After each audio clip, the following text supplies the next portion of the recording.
생명 걸고 이 자리에 모이신 여러분에게 주님의 크신 은총이 함께 하시기를 축원합니다.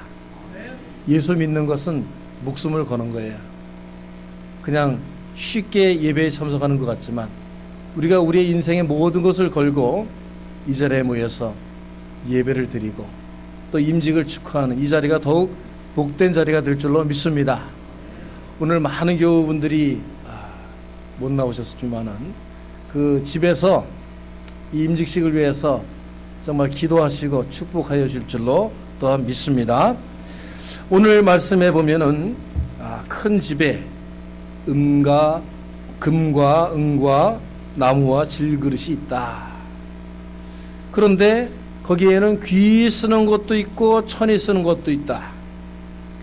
그러면서 귀히 쓰임 받는 것은 그 재료가 귀해서가 아니고 깨끗하기 때문에 깨끗하여질 때에 귀히 쓰는 주인의 그릇이 된다라는 말씀을 하고 있고, 그리고 그것이 바로 주인의 쓰임에 합당하게 되는 것이고 선한 일에 또한 부름을 받는다라는 말씀을 하고 계십니다.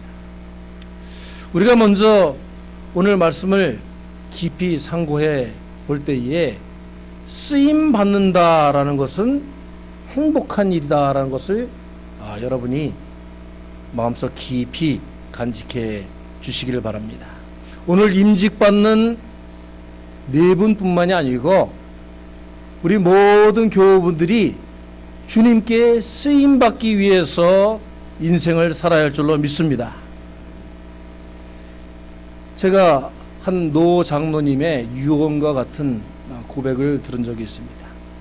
이분은 키가 옛날 분인데도 190 정도 되시고 정말 덩치도 너무너무 좋으셔가지고 그 집안이 대대로 깡패 집안이래요. 서울에 유명한 누구누구로 가면 아는 그 두목도 그 집안에서 나왔고 합니다. 그런데 이 깡패들의 공통점은 오래 못 살잖아요. 그래서 아버님이 일찍 돌아가셨는데 홀어머니가 이제 주일날마다 그 집안에 죄 지은 사람들이 많으니까 그냥 교회에 가서 그들의 죄를 용서해달라고 기도를 하시는데 꼭 예배 전에 교회 이 앞마당을 쓰는 일을 하셨대요. 그런데 이 어머니가 갑자기 몸살이 나셔가지고 너무 아프셔서 주일날 못 나가시면서 이 아들에게 내가 못 나가니 네가 대신 나가서 오늘 교회 앞마당을 좀 쓸거라. 그 홀어머니, 아프신 어머니가 부탁하는 그 말씀에 할 수 없이 가서 교회 빗자루를 잡고 교회 마당을 쓸었답니다.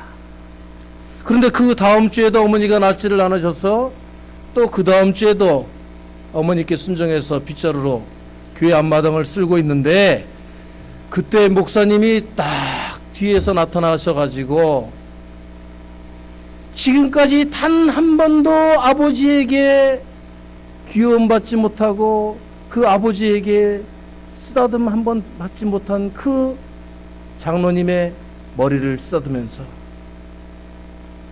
믿을 건 너밖에 없다. 참 든든하다.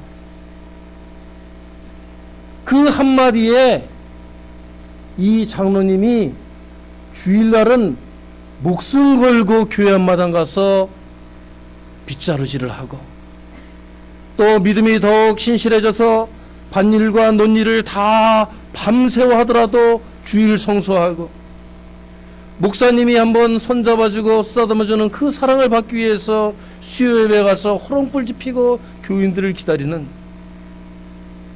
그러한 신실한 쓰임받는 종이 되었다는 말씀을 들었습니다.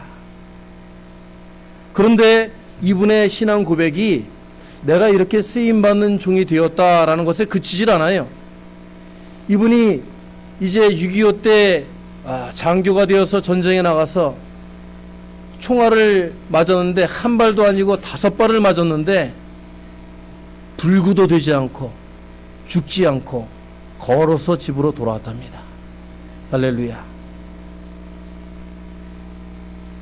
그리고 귀한 믿음을 가진 좋은 권사님, 사모님을 만나게 해주시고 그 자녀들이 이제 신앙의 힘으로 자라서 나아가서 복음의 일꾼들로 일하는데 변호사요, 의사요, 사업가로서 크게 명성을 떨치는 귀한 믿음의 가문이 되었다고 저는 들었습니다.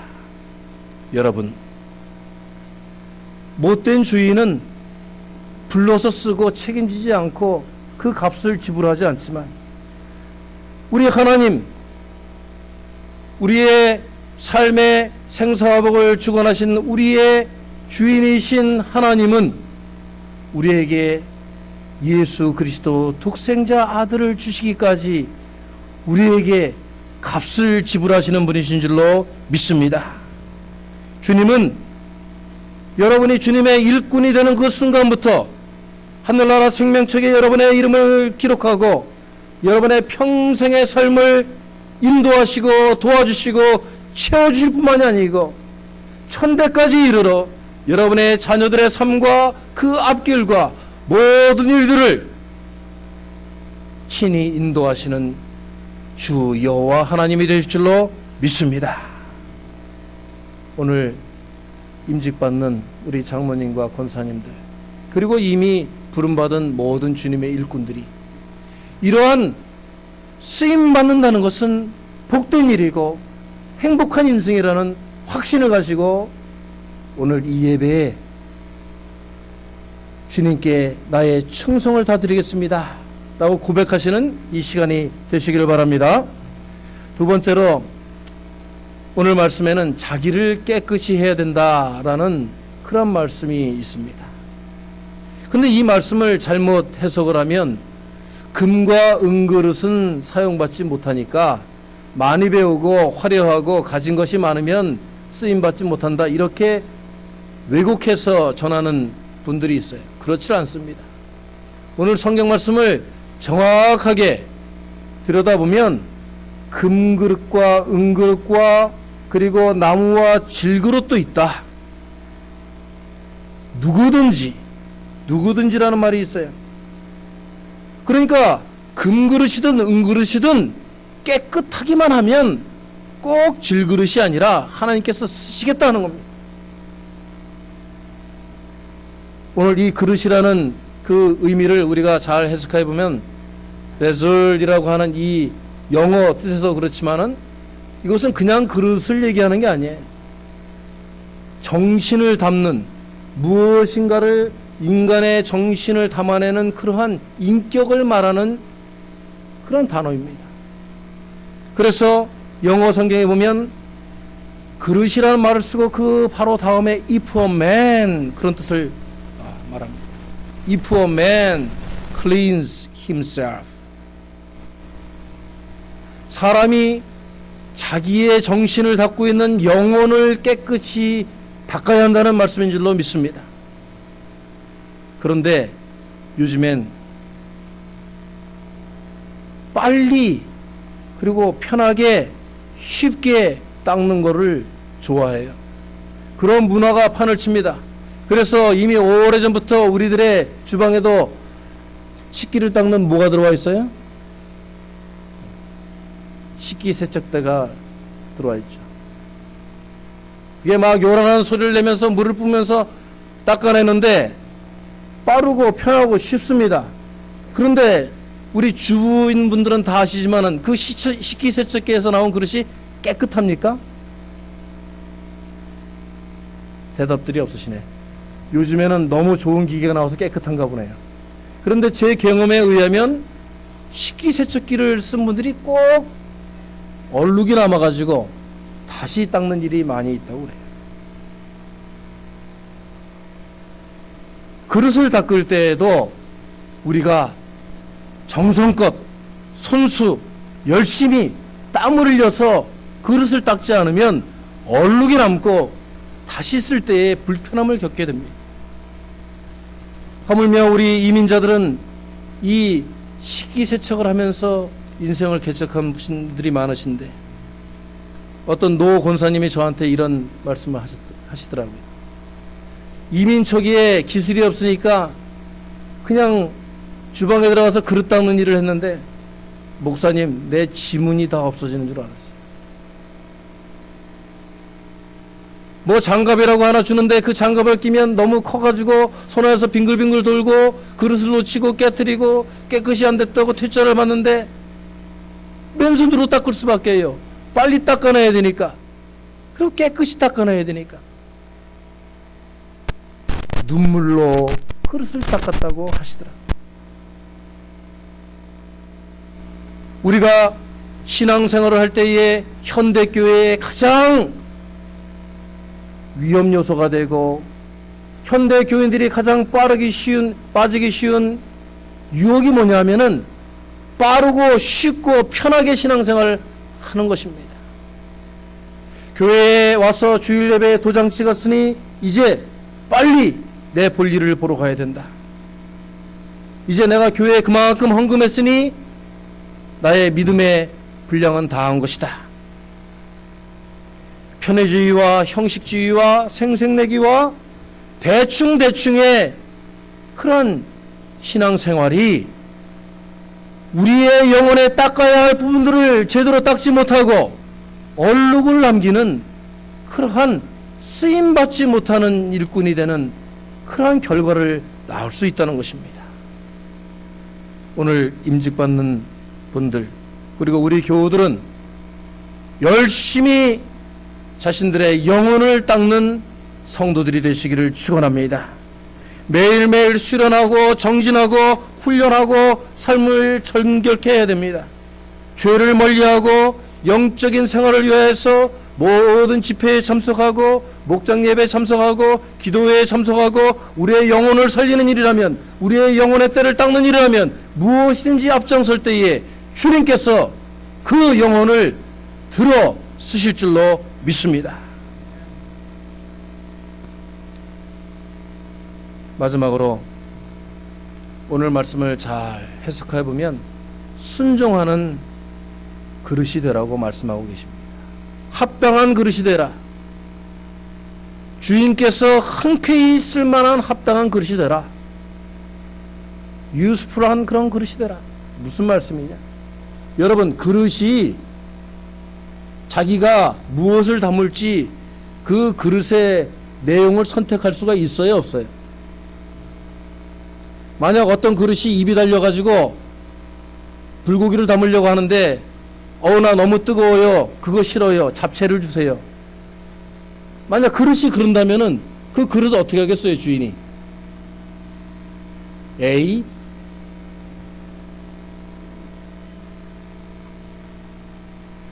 그 그릇은 주인의 쓰임에 합당해야 된다는 거예요.